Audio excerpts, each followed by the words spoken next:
Hello दोस्तों, आज हम पढ़ेंगे trade models and product differentiation. सबसे पहले इसमें हम देखेंगे न्यू चैम्बरलिन मॉडल। वो किससे रिलेटेड है? प्रोडक्ट डिफरेंशिएशन से रिलेटेड है न्यू चैम्बरलिन मॉडल। और ये जो है न्यू चैम्बरलिनियन मॉडल जो है वो किस पे बेस्ड है? तो वो based on Edward Chamberlain theory of monopolistic competition. तो एडवर्ड चैम्बरलिन थ्योरी जो कि मोनोपोलिस्टिक कंपटीशन की है उस पे बेस्ड है, जिसके अंदर क्या बता रखा है कि भाई जो फर्म है वो compete करेगी प्राइजेस के थ्रू, और केवल प्राइजेस के थ्रू नहीं, प्रोडक्ट डिफरेंशिएशन के थ्रू भी compete करेगी।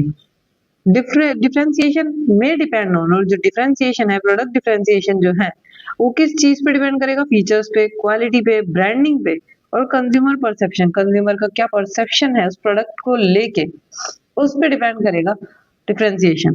मॉडर्न मार्केट एम्फेसिस, तो मॉडर्न मार्केट किस चीज पे जोर डालता है? प्रोडक्ट डाइवर्सिटी पे और कंज्यूमर की प्रेफरेंसेस पे।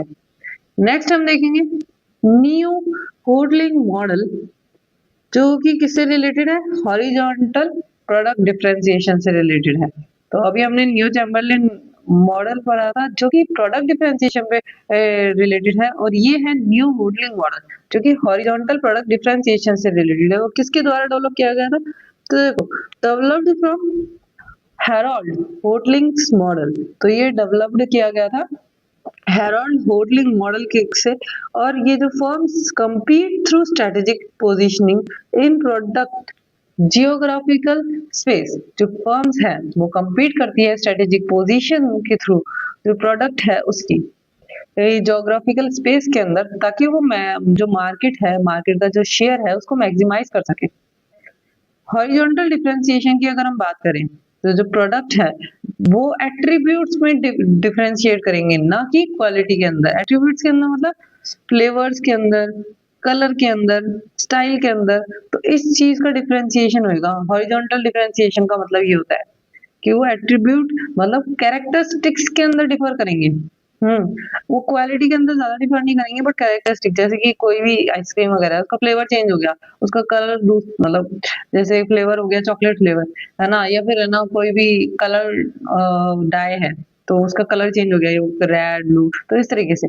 तो वो एट्रीब्यूट कैरेक्टरिस्टिक में चेंज होंगे प्रोडक्ट्स, ना कि क्वालिटी के अंदर। और किस चीज पे फोकस करता है? फोकस करता है कंज्यूमर की प्रेफरेंस डिफरेंसेस पे। अब हम बात करेंगे ब्रेंडर क्रुगमैन मॉडल, जो कि किससे रिलेटेड है? रेसिप्रोकल डंपिंग से। अब जो ब्रेंडर क्रुगमैन मॉडल है वो क्या एक्सप्लेन करता है? तो ये जो थ्योरी है, ब्रेंडर क्रुगमैन मॉडल की जो थ्योरी है वो थ्योरी ऑफ इंटरनेशनल ट्रेड है।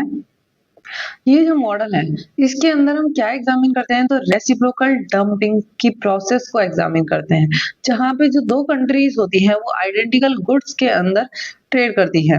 जैसे explains trade off identical goods between countries. तो ये दो कंट्रीज के बीच में आइडेंटिकल गुड्स के ट्रेड को एक्सप्लेन करती है।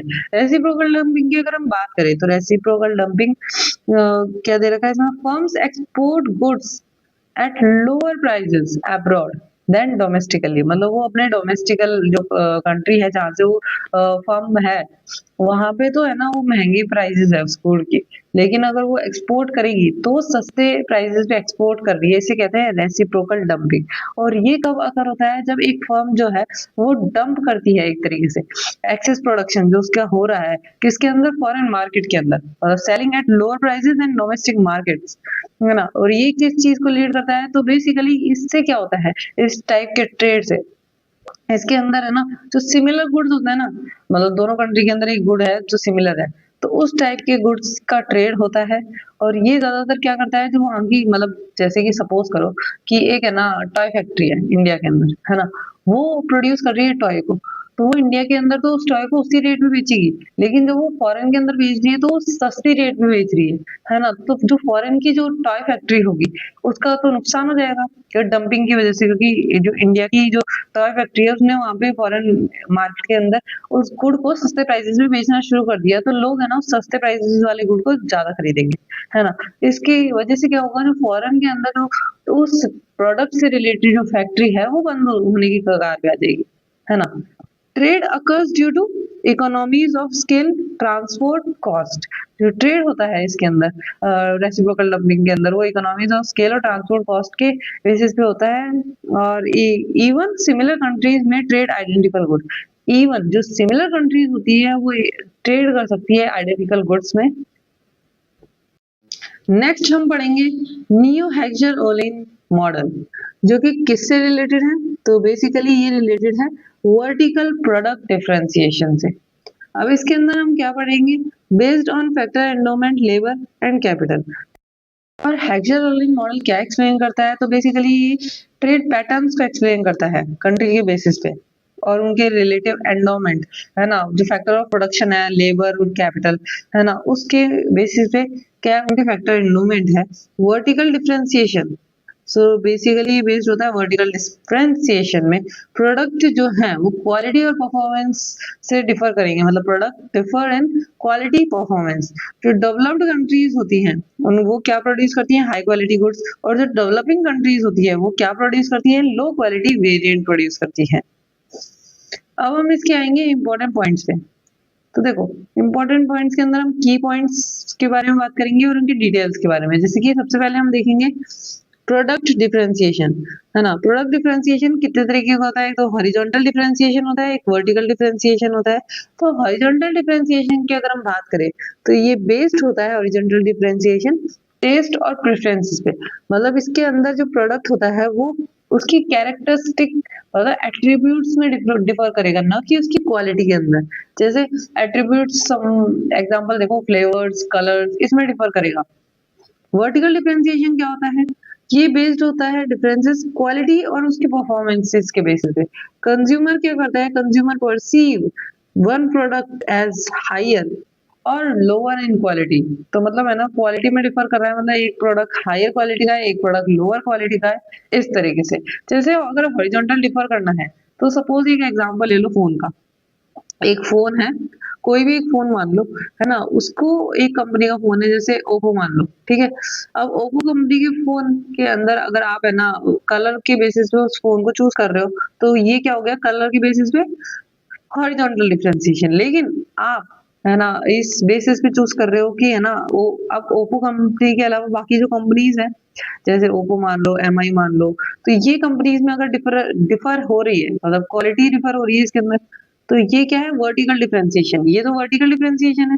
और एक ही सामान के अंदर कलर वगैरह उसकी कैरेक्टरिस्टिक में डिफर करोगे तो वो क्या है, हॉरिजॉन्टल डिफरेंशिएशन।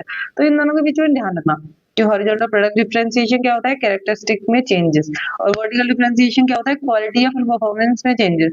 एक हायर क्वालिटी का होगा, एक लोअर क्वालिटी का होगा।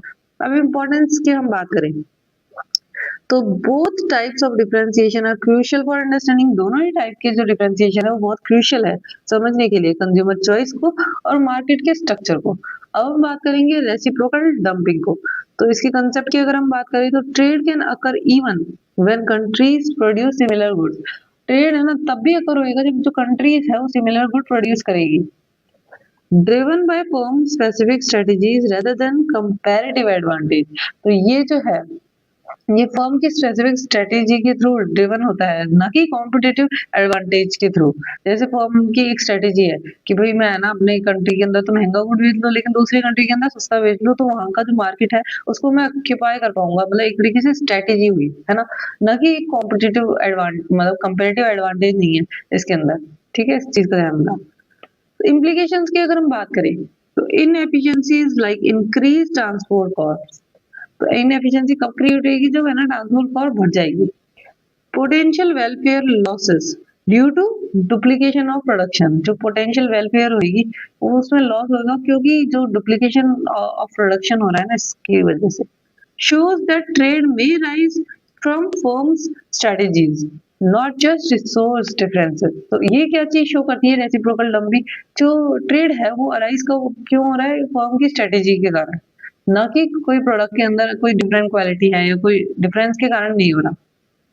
देन हम बात करेंगे इकोनॉमिक मॉडल एंड ट्रेड। इसके अंदर role in policy and trade. तो इकोनॉमिक मॉडल और ट्रेड का क्या रोल है पॉलिसी और ट्रेड के अंदर, तो उसकी बात करें तो हेक्सर जो मॉडल है, जैसे कि हेक्सर ओलिन या फिर ब्रैंडर क्रूगमैन help policymaker understand trade patterns and impacts of globalization। तो जो ये हैग्जर रोलिन मॉडल है, ब्रैंडर क्रुगमैन मॉडल है, ये बेसिकली ट्रेड मॉडल्स है जो कि पॉलिसी मेकर्स को मदद करते हैं ये समझने में कि ट्रेड का पैटर्न क्या है और इसका इम्पैक्ट क्या हो रहा है ग्लोबलाइजेशन पे। अब हम बात करें use for firms, guide firms in strategic decision regarding product design, pricing and market entry। तो बेसिकली ये जो है इकोनॉमिक मॉडल जो ट्रेड वगैरह के मॉडल है वो क्या वो एक फर्म को एक स्ट्रेटेजिक डिसीजन लेने में मदद करते हैं, ना कि सिर्फ है ना प्राइस वगैरह मार्केट के अंदर एंट्री या प्रोडक्ट डिजाइन के रिगार्डिंग नहीं, बल्कि स्ट्रेटेजिक डिसीजंस लेने में फर्म की को गाइड करते हैं ये model. Such models are useful for both policymaker and business in today's global economy। तो ये जो मॉडल्स है इकोनॉमिक मॉडल्स या फिर ट्रेड मॉडल्स बोलो, ये दोनों ही पॉलिसी मेकर्स और बिजनेसेस को क्या करते हैं, इसके लिए यूजफुल होते हैं। आज की ये जो ग्लोबल इकोनॉमी है उसके अंदर बहुत ज्यादा यूजफुल है। रेसिप्रोकल डंपिंग जो है उसका कंसेप्ट के बारे में ध्यान रखना कि यहाँ पे जो ट्रेड होता है वो सिमिलर गुड्स के अंदर भी अकर होता है। कहने का मतलब जैसे है ना, डेविड रिकार्डो था, उसने कहा था कोई दो गुड्स है तो कंपैरेटिव एडवांटेज जिसके अंदर है उसका एक्सपोर्ट होएगा और जिसके अंदर नहीं है उसका इंपोर्ट होएगा। ये कंपैरेटिव एडवांटेज की बात करी थी डेविड रिकार्डो ने। जबकि जो ब्रेंडा क्रुगमैन मॉडल है उसने रेसिप्रोकल डंपिंग दी थी, उसके अंदर उसने कहा था कि भाई एक गुड है सेम टू सेम, उसके अंदर भी ट्रेड हो सकता है। और उसने कहा था कि जो जो ये है मॉडल, जो ये डंपिंग है रेसिप्रोकल डंपिंग, वो किस चीज से ड्रिवन होती है, वो फर्म की एक स्पेसिफिक स्ट्रेटेजी पे बेस्ड होती है, ना कि एक कंपैरेटिव एडवांटेज जो कि डेविड रिकार्डो की थ्योरी थी उसके अंदर बता रखा था कंपैरेटिव एडवांटेज के बारे में, तो इसके अंदर उसके बारे में नहीं बता रखा। तो इसके रेसिप्रोकल डंपिंग की जो इम्प्लीकेशंस है वो यही थी कि भाई ट्रांसपोर्ट कॉस्ट अगर बढ़ जाएगी तो इनएफिशिएंसी क्रिएट हो जाएगी और जो पोटेंशियल जो वेलफेयर लॉस होता है जो प्रोडक्ट्स को डबल प्रोड्यूस करने में, तो वो भी होएगा क्योंकि दोनों कंट्री सेम गुड्स के प्रोड्यूस कर रही है और सेम गुड्स के अंदर ही क्या कर रही है, ट्रेड कर रही है। सो ये था रेसिप्रोकल डंपिंग का कंसेप्ट और इम्प्लीकेशन, इसका तो अच्छे से ध्यान रखना।